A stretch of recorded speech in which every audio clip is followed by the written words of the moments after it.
Hey folks, it's James, and the past few weeks have been all about sketch to AI prompting. And today I want to go back to the core skill that makes all of this possible, perspective drawing. I'm pulling this lesson from the studio archives because the perspective logic here is exactly what's missing from most AI prompts. Stay to the end.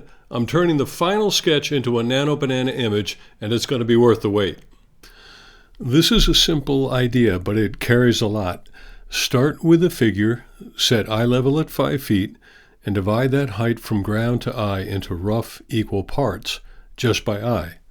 That gives you a working scale, and once you have that, you can draw almost anything with a believable sense of proportion. None of this has to be beautiful. I'm not refining lines or adding detail. I'm just trying to get things roughly right, because once the proportions are in place, the drawing starts to hold together, and that's exactly what Nano Banana needs. It doesn't need a finished rendering. It just needs a structure it can trust. Give it that, and it will do the rest. And once the furniture or the architecture is in place, even placing figures becomes much easier. You're not guessing anymore. You're working inside a system that already makes sense. Procreate makes this part easy. You can stay loose with the line work and then switch to a flat brush, almost like a marker, to drop in a little shading or shadow if it helps clarify the idea. But the bigger point is what's happening underneath. In a two-point perspective, every set of parallel lines is heading to the same vanishing point, either left or right. Once you see that, the drawing starts to organize itself. And I'm always checking things against the figure, even if it's just a quick placeholder. It doesn't have to be detailed. An oval, a few lines, that's enough to keep a figure grounded. I'm going to draw this same chair at 4 different angles.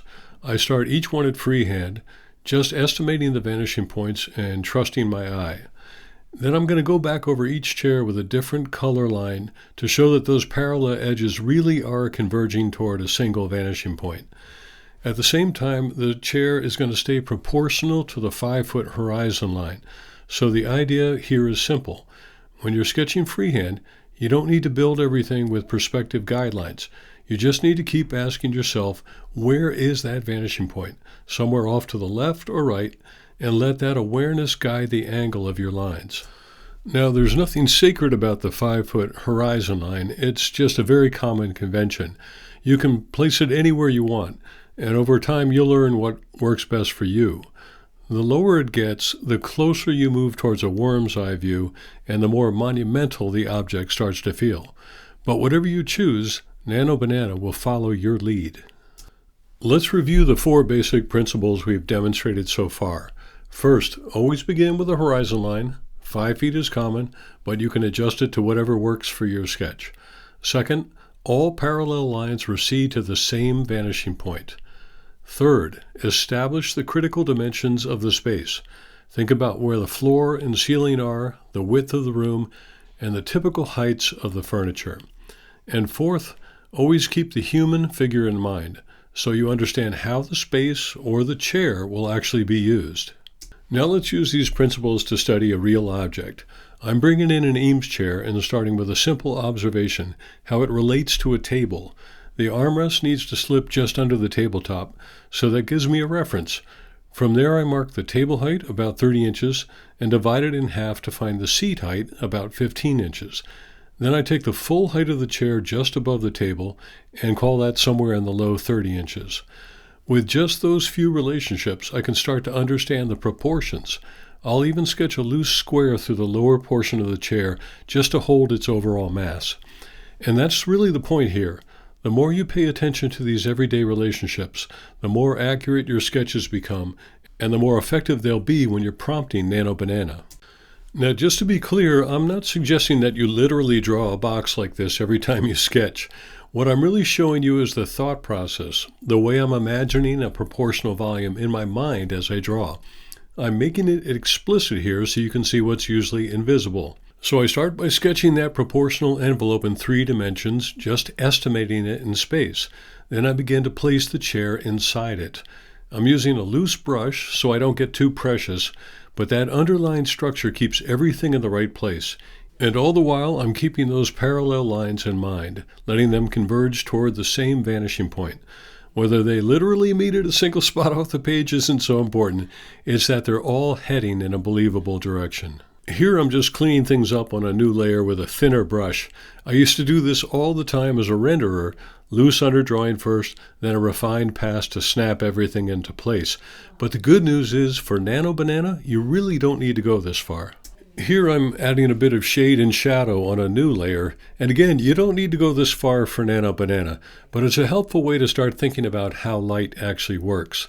The first step is just to decide where the light is coming from, and once you have that, the rest starts to follow. One of the simplest tricks is the drop shadow, though. You can think of it as the shape of the chair in plan projected onto the floor and shifted in the direction of the light.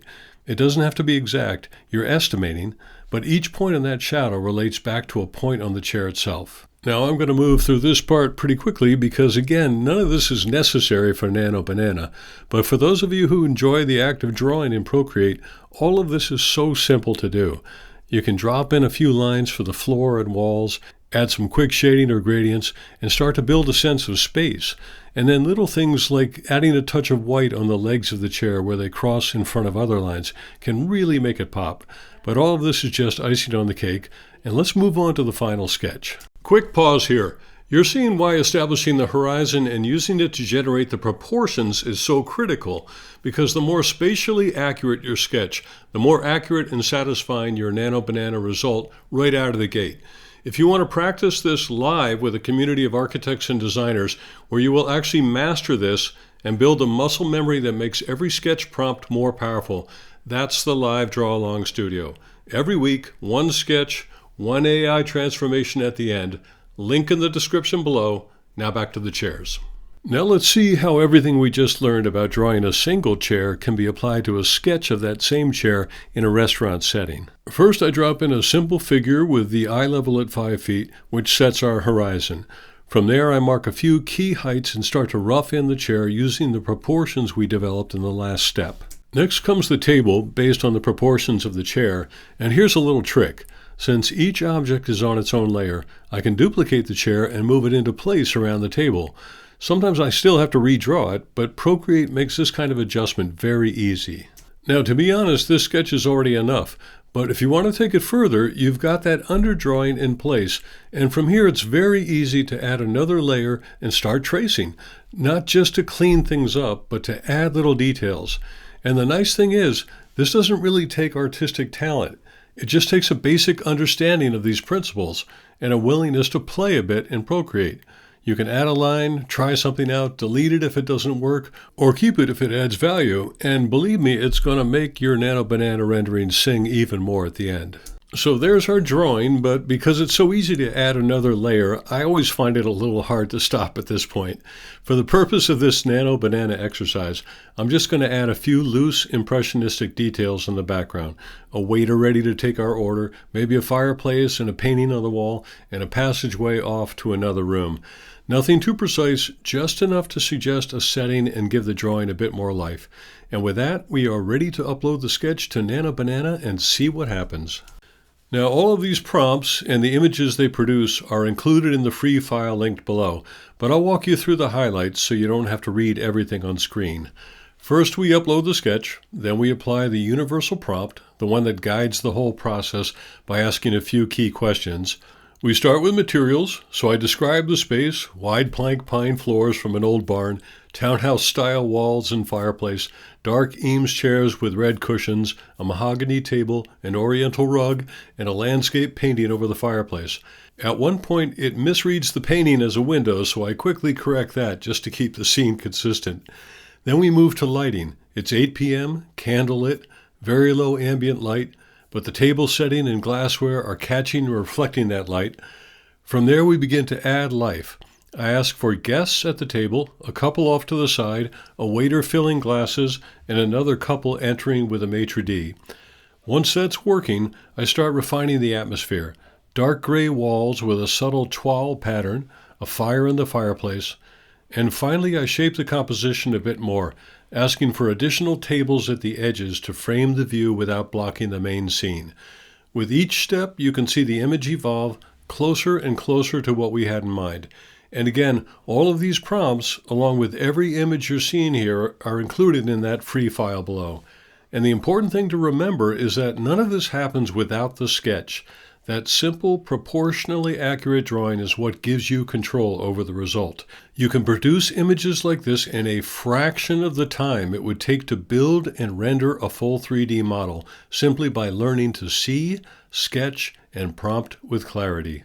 The free file for this video is in the description. It includes all the prompts I used to turn that restaurant sketch into a Nano Banana image, including the universal prompt you paste in after uploading your sketch. That prompt alone is worth the download, so grab it. And if you want to practice this kind of drawing live every week, one sketch, one AI transformation, every session, you will leave each class with not just a drawing, but a Nano Banana image made from that drawing. Over time, you'll build a body of work that shows you exactly what works, and your sketch prompts get more powerful every single week. That's the Live Draw Along Studio, link in the description below. To see the next video in this series, tap here, and I'll see you in the next video.